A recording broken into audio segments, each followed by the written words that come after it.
Salut tout le monde, c'est Cynthia. Salut, c'est Eric. Donc, c'est un collègue et un spécialiste de la peau qui va m'aider aujourd'hui pour ma vidéo sur l'acné. Donc, oui, comparativement à Cynthia qui est spécialiste dans le maquillage, moi je suis un peu plus spécialisé au niveau des soins de la peau. Donc, Cynthia me fait parvenir une liste de vos questions, puis auxquelles je vais essayer de répondre le mieux que je peux, en espérant que ça va vous aider. Et puis, Eric a aussi une chaîne sur YouTube depuis pas longtemps, donc si vous voulez aller l'encourager, je vous invite à cliquer, le lien va être ici. Ok, on commence. Alors, premièrement, la question la plus vaste, c'est quoi l'acné en quelques mots? Comment on peut expliquer ça? Ben, en fait, il y a plusieurs types d'acné. Donc, il y a un acné qui est juvénile, qui est normal à l'adolescence. Il y a l'acné adulte aussi, qu'on va voir à peu près à l'âge de 25 ans, ou il y a un acné aussi. Ben, la majorité des acnés est reliée aux hormones. Donc, la plupart du temps, c'est hormonal. L'acné, quand c'est vraiment, exemple, les filles dans leur période, on retrouve l'acné. Quand c'est les hormones, c'est vraiment au niveau du visage. Et aussi, c'est une bactérie. J'ai amené un petit schéma de coupe de peau. Donc, si on le voit bien, ici, il y a la glande sébacée. Et ce qui arrive, c'est que les cellules de la peau viennent boucher le pore ici. Et dans le sébum ne peut plus sortir par le pore. Donc, il y a une bactérie qui vient faire le party ici, qui est la P. acnes, et là, ça dégénère et l'acné se développe. Il y a les pustules, qui est le petit bouton rouge. Les papules, pardon, qui est le petit bouton rouge, et les pustules, qui est le bouton qui est infecté, qui est blanc, qu'on a le goût d'enlever, qu'on a le goût d'aller crever. Ce qu'il ne faut pas faire. Ok, il faut pas. Fait qu'il y a deux types de boutons? Oui. Oui. Plus les points noirs. Plus les points noirs en fait, les points noirs, c'est une accumulation de sébum qui est dans le pore de peau. Et ce qu'il fait, c'est que ça s'oxyde en surface avec l'air. Un peu comme une pomme. Quand on coupe une pomme en deux, qu'on la laisse à l'air, elle devient noire. L'oxydation, c'est ça.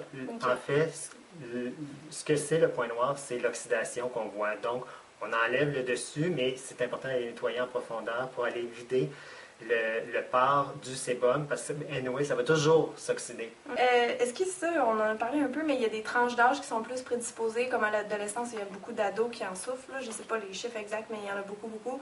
Puis, est-ce que ça se peut, mettons, un enfant qui aurait de l'acné ou quelqu'un de très âgé qui en aurait, je ne sais pas, est-ce que ça se peut? Oui, ça peut arriver. Ça peut arriver. C'est sûr qu'on le voit toujours. Un enfant, ça peut arriver, mais c'est rare qu'on va voir un enfant de 6 ans avec de l'acné. On va plus le voir à l'adolescence, en arrivant vers 11, 12, 13, 14 ans, jusqu'à peut-être 16 ans. Par contre, ce qu'on voit de plus en plus, c'est de l'acné adulte. Et là, les compagnies commencent à développer des produits pour ça parce que tu as un problème d'adolescent, que tu ne veux pas nécessairement travailler avec un produit pour adolescents qui va assécher beaucoup, mais tu veux traiter ça, mais tu veux aussi travailler au niveau des rides, parce que souvent on sait que ça ça dérange. OK. Donc, c'est ça. Dans les causes maintenant, les choses qui provoquent l'acné, je pense qu'il y a beaucoup de mythes et de réalités qu'on entend. Je sais que quand j'étais adolescente, il y a beaucoup de gens qui me disaient « Ah, moi, c'est la malbouffe qui me donne des boutons. » Est-ce que c'est vrai que les chips, le McDo, ça donne des boutons? Est-ce qu'il pourrait avoir un lien? Il y a eu plusieurs écoles de pensée, parce que quand j'étais adolescent, moi aussi c'était ça. J'ai une ancienne peau acnéique, mais vraiment généreuse. Puis, c'était le mythe, c'était fais attention à ce que tu manges. Après ça, ça a disparu. C'était pas en lien, il n'y avait pas de lien vraiment entre l'alimentation, il n'y en a pas entre l'alimentation et l'acné. Par contre, il y a des études qui commencent à sortir où il y aura un lien entre l'acné et les laitages. Donc, tout ce qui est lait, yaourt, fromage, semble-t-il qu'il y aura un lien entre les produits laitiers et l'acné. Oh, OK. On va faire attention. Puis, donc, OK, on sait que c'est plus rapport avec les hormones, mais est-ce que ça a un lien avec la propreté aussi? Parce que souvent, l'acné, les gens ont beaucoup de, pas de dégoût, mais je veux dire, les gens ne trouvent pas ça attirant, puis ils peuvent penser aussi peut-être que c'est parce que la personne, elle se lave pas assez ou qu'elle n'est pas propre. Parce que je sais que, évidemment, se laver le visage, ça aide, là, mais s'il y a un lien... Non, puis je dirais même au contraire, c'est que les gens qui ont de l'acné vont avoir tendance à se laver trop. Donc, souvent, c'est ce qui arrive, c'est que on va utiliser des produits aussi qui sont peut-être pas adaptés, tu sais, qui sont comme trop puissants, qui vont plus décaper que nettoyer. Et au contraire, l'acné, souvent, c'est une peau qui est sensible, donc qui réagit. C'est une peau qui va être très sensible, il faut la traiter en douceur et il faut la laver peut-être un peu moins souvent. OK. Utiliser des produits un peu moins abrasifs. Moi, je suggère toujours comme un nettoyant moussant le soir, parce que souvent les gens vont nettoyer 2 fois par jour et c'est trop parce que pour se défendre, la peau va créer plus de sébum parce que tu l'as enlevé. Puis en enlevant le sébum, elle en crée, puis toi tu l'as enlevé, donc ça devient un cercle vicieux. Mais on a tendance à vouloir enlever toujours le gras parce qu'on se sent sale. Mais plus on enlève, plus la peau va en sécréter. Donc il faut faire attention, il faut trouver le juste équilibre. OK. Puis je sais qu'il y a certains médecins ou dermatologues qui vont recommander toutes sortes de crèmes. Je veux savoir s'il y a une différence entre les crèmes du médecin et les crèmes en pharmacie, ou c'est lesquelles les plus puissantes, c'est dû à quoi? Puis, OK. C'est sûr que ce que tu vas avoir sous prescription du dermatologue, ça va être à des dosages très, très élevés. OK? Chose tu peux pas retrouver en pharmacie ou en comptoir, en vente libre, à cause des dosages, parce que ça devient un médicament. Oui. Ou ils peuvent te prescrire des capsules que tu vas prendre par voie orale. On parle de Accutane. Mais c'est sûr qu'il faut... En fait, c'est un dermatologue qui va décider ce qu'il va te prescrire. Si c'est quelque chose de très, très sévère, c'est sûr qu'il va te prescrire quelque chose, un médicament, un antibiotique à prendre par voie orale, mais qui peuvent avoir des effets secondaires aussi, parce qu'on sait qu'à Accutane, ceux qui l'ont fait, ou on connaît pas mal tous l'histoire, toutes les muqueuses deviennent sèches, donc tu n'as plus de larmes, tout sèche. Il faut être prête à vivre avec ça. Il y a des gens qui le prennent très mal psychologiquement. Mais les traitements que tu trouves en pharmacie maintenant, en comptoir, je pense à un traitement d'Aven, le nouveau triacnéal que je t'ai apporté. Okay. C'est ici qui est à base de AHA pour exfolier, enlever les cellules mortes, et à base de rétinol aussi pour aider au niveau des cicatrices de l'acné. Donc ça, c'est un nouveau produit qui vient de sortir. Je l'essaie, même si je n'ai pas d'acné. Puis on sent vraiment qu'il y a quelque chose qui se passe au niveau de la peau. Oui. Donc tu peux trouver des choses en vente libre qui sont vraiment bien. Puis c'est ça, je sais que souvent les gens vont retenir l'acide salicylique comme ingrédient. Est-ce qu'il y en a d'autres, des choses qu'on devrait regarder dans les ingrédients pour savoir si le produit est vraiment efficace? Bien, tu as l'acide salicylique, effectivement, qui est vraiment bien. Tu as l'acide glycolique, qui est vraiment bien. Tu as les rétinols et rétinaldéhydes. Parce que rétinol, les gens pensent, c'est toujours pour rides. Mais à la base, le rétinol était pour l'acné. C'est de la vitamine A acide. Ça a été créé pour l'acné. Ils ont découvert par la suite que ça avait un effet sur les rides. Donc, c'est devenu un soin anti-rides puissant, mais qui à la base était pour l'acné. Mais acide salicylique, acide glycolique et rétinol, très très bien pour des ingrédients à surveiller dans les produits. Maintenant, pour l'entretien, on en a parlé un petit peu. Donc, tu conseillais plus un nettoyant le soir, puis le matin d'y aller avec quelque chose de plus léger. Est-ce que les gens devraient se méfier des produits qui ont de l'huile dedans ou d'autres choses? Je sais qu'ils ont peur que ce soit comme trop gras? Ben, en fait, oui, c'est sûr. Souvent, il va y avoir de l'huile dans les produits. Souvent, c'est une question pour la texture. Puis, il faut contrebalancer aussi. Si c'est un produit qui est asséchant dans ton produit acnéique, c'est sûr qu'ils vont essayer d'aller te mettre de l'hydratant et pour nourrir un petit peu. La majorité, par contre, ne devrait pas avoir d'huile. Puis, des fois, c'est juste une question pour la texture de ta crème que ça prend de l'huile. Mais la majorité du temps, si tu trouves un produit anti-acnéique ou pour peau grasse, souvent, ils vont être marqués sans huile, donc tu peux aller pour ça. Puis, il y a des fonds de teint aussi spécifiques pour les peaux grasses ou à problème qui vont être très bien parce qu'on sait que en maquillage, une peau grasse, quand tu mets un fond de teint, il change de couleur, il glisse, ça ne tient pas.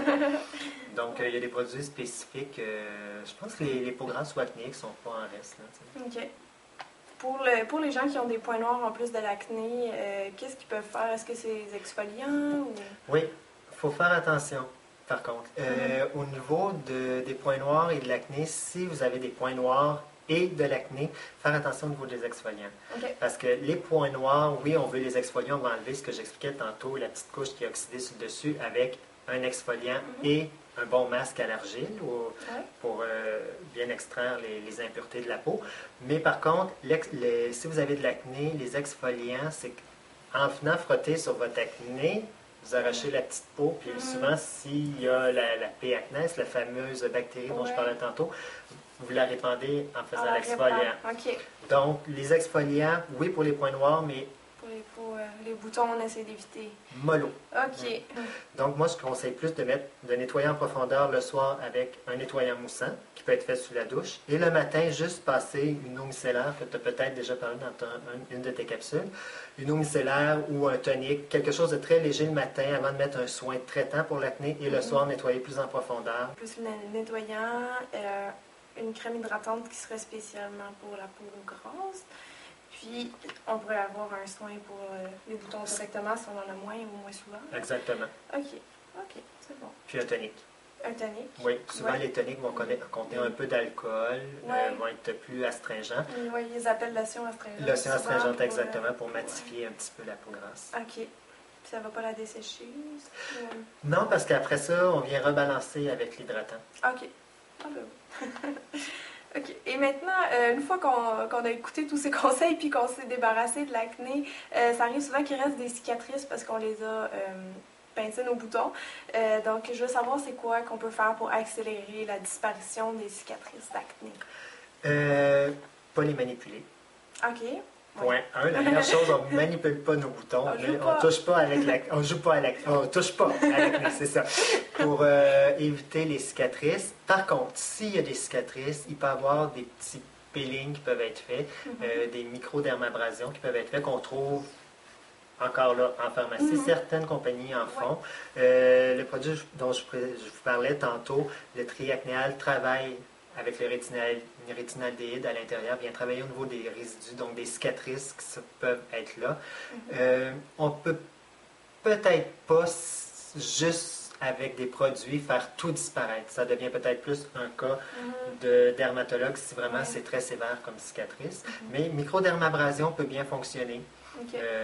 Néostraton fait un très très bien. Les petits peelings ou un cas de dermatologue. OK. À la fin, si tu as des conseils en extra à nous donner, on a dit pas pincer les boutons, on essaie de garder les mains loin parce que si on a les mains sales, c'est pas bon. Là. Donc, pas jouer dans le visage, pas pincer les boutons. Je sais pas s'il y a d'autres choses, comme bien manger, faire du sport, boire de l'eau, est-ce que ça a des liens? Boire de l'eau, oui, mais c'est surtout l'hydratation. C'est sûr que tout ce qu'on prend comme vitamine, tout ce qu'on prend comme hydratation, nos organes internes en profitent avant, mais il y en a une petite partie qui vont à l'extérieur, mais tu les as dit. Oui, faire attention à l'alimentation. Bon, avec les études sur les produits laitiers, on fait attention à ce niveau-là. On ne manipule pas avec les mains, on rince comme il faut les cheveux. On fait attention aussi ne pas trop nettoyer la peau. Ça, je pense, parce que c'est vraiment, on veut tellement être propre. Je pense qu'on n'insistera jamais assez là-dessus. Plus tu agresses ta peau, plus elle va vouloir se défendre en faisant du sébum. Donc, tu la nettoies une fois comme il faut, une fois par jour comme il faut, et l'autre fois, tu fais juste la rafraîchir avant de mettre ta crème de jour. C'est pas mal le gros des points pour l'acné, mais c'est aussi une question hormonale. On n'a pas le choix de passer par là. Il y a des chanceux qui n'en ont pas, mais bon. Oui. Ben, moi aussi, j'en ai déjà eu, là, désespérez pas. Là, je l'ai eu tôt, justement, quand j'ai eu ma puberté, mais ça se règle avec le temps, puis quand on prend bien soin de sa peau, comme on l'a dit, comme on voulait expliquer.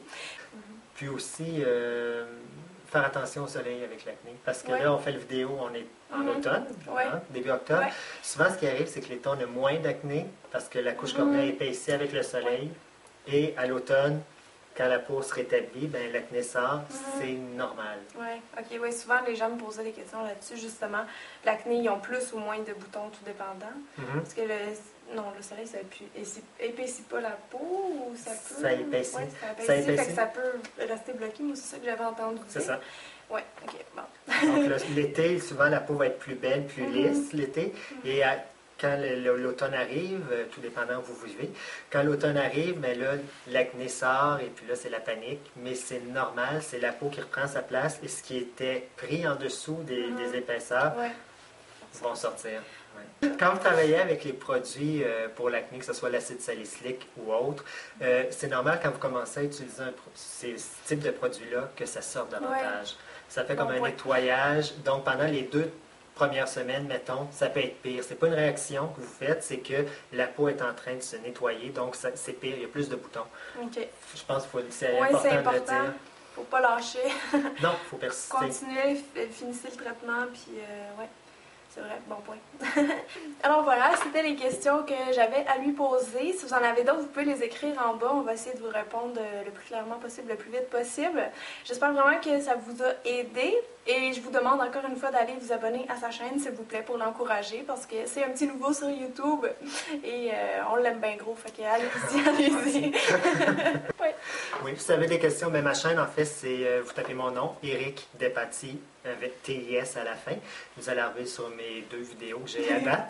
Puis s'il y a des questions, vous vous abonnez, vous me posez des questions, ça va me faire plaisir de vous répondre le plus clairement possible ou de vous faire une petite capsule. S'il y a beaucoup de questions qui touchent un sujet, ben, de vous répondre, de vous faire une petite capsule sur ce sujet-là. Génial! Bon, ben merci beaucoup, Éric. Merci, Cynthia. Merci tout le monde. Bye. Bye.